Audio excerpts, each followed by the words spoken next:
शुरू करते हैं गुरुदेव का ये लेख। धर्म क्या है? 4 फरवरी 1988 को लिखा गया है और तब तक उन गुरुदेव को दोनों सिद्धियां हो चुकी थी। इस बात को याद रखिएगा। गुरुदेव कहते हैं कि इस समय संसार भर के सभी धर्मों के धर्माचार्य केवल प्रदर्शन, शब्दजाल, तर्कशास्त्र और अंधविश्वास के सहारे लोगों को आध्यात्मवाद सिखा रहे हैं। शब्दजाल और तर्कशास्त्र के सहारे धर्म की व्याख्या इस प्रकार तोड़ मरोड़ करके कर रहे हैं कि धर्म एक प्राणहीन मुर्दा अर्थात शव मात्र रह गया है। निष्प्राण धर्म किस प्रकार कल्याण कर सकता है? सभी धर्मों के धर्माचार्यों ने धर्म को एक व्यवसाय मात्र बना लिया है। धर्म के सहारे आर्थिक तथा राजनीतिक लाभ उठाया जा रहा है। ऐसा लग रहा है मानो संसार के सभी धर्माचार्यों को पक्का विश्वास हो गया है कि ईश्वर नाम की कोई शक्ति संसार में है ही नहीं। यह केवल काल्पनिक धारणा लोगों में फैलाई हुई है। इस झूठी धारणा के सहारे जितना चाहो प्राणियों को शोषण कर सकते हो। ऐसा लगता है कुएं में ही भांग पड़ गई है। सभी धर्म एक ही रास्ते पर चलने लगे। सभी धर्माचार्य अलग अलग जन्म में मिलने का झूठा झांसा देकर संसार को लूट रहे हैं। धन के आधार पर पाप माफी का प्रमाण पत्र तक देने लगे हैं। इससे अधिक घोर अपराध क्या होगा? अगर ऐसी विषम स्थिति में भी भगवान अवतार नहीं लेते हैं तो समझ लेना चाहिए कि प्रलय का समय बहुत सन्निकट है। आज संसार में धर्म के नाम पर लूट, अन्याय और अत्याचार जितना पनप रहा है उतना पहले कभी नहीं हुआ।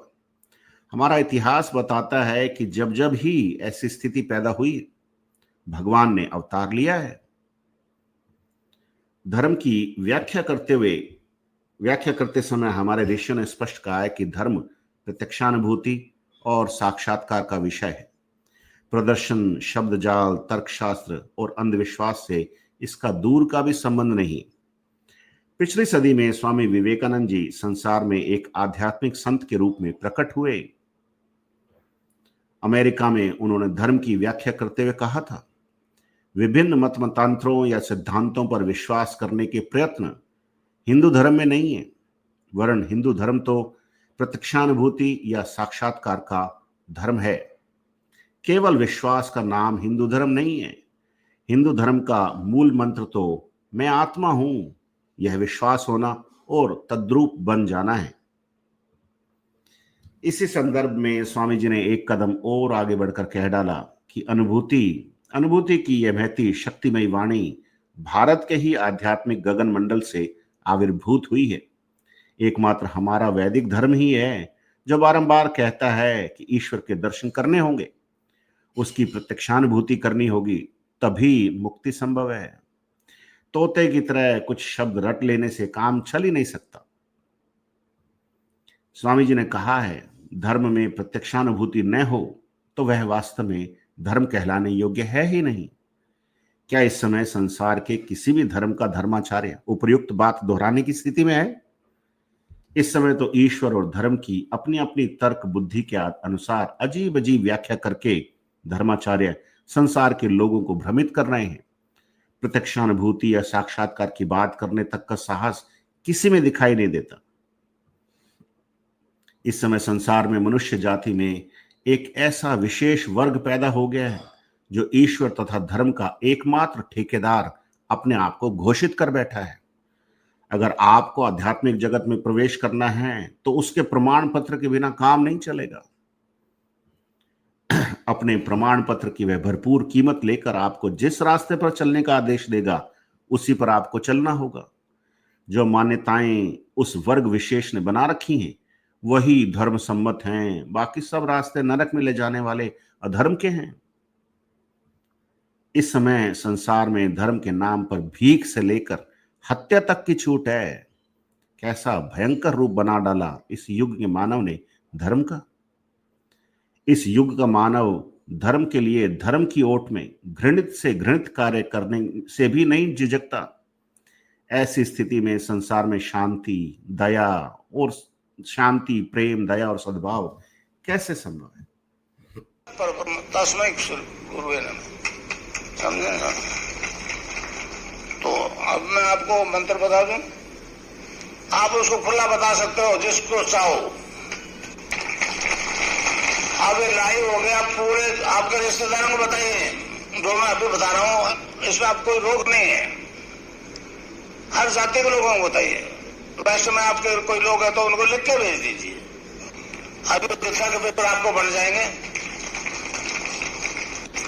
एक छोटा सा शब्द है, बीज मंत्र है।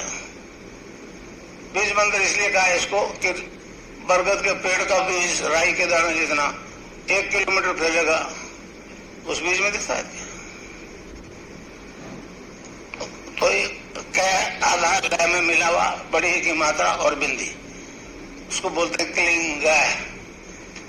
कई लोग क्लीम मैं बोलते, क्लीम मैं नहीं, क्लिंग है। अंग बोलो, आप अभी बोलो अंग तो यहाँ शोक लगेगा, अंग यहाँ शोक लगेगा।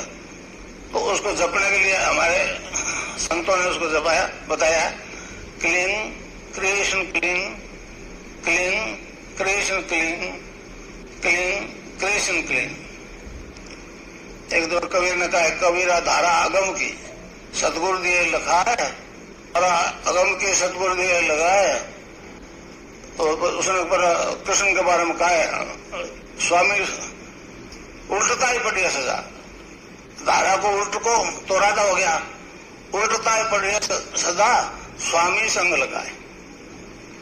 तो उसने भी ये कहा कि राधा और कृष्ण का नाम ही जपो।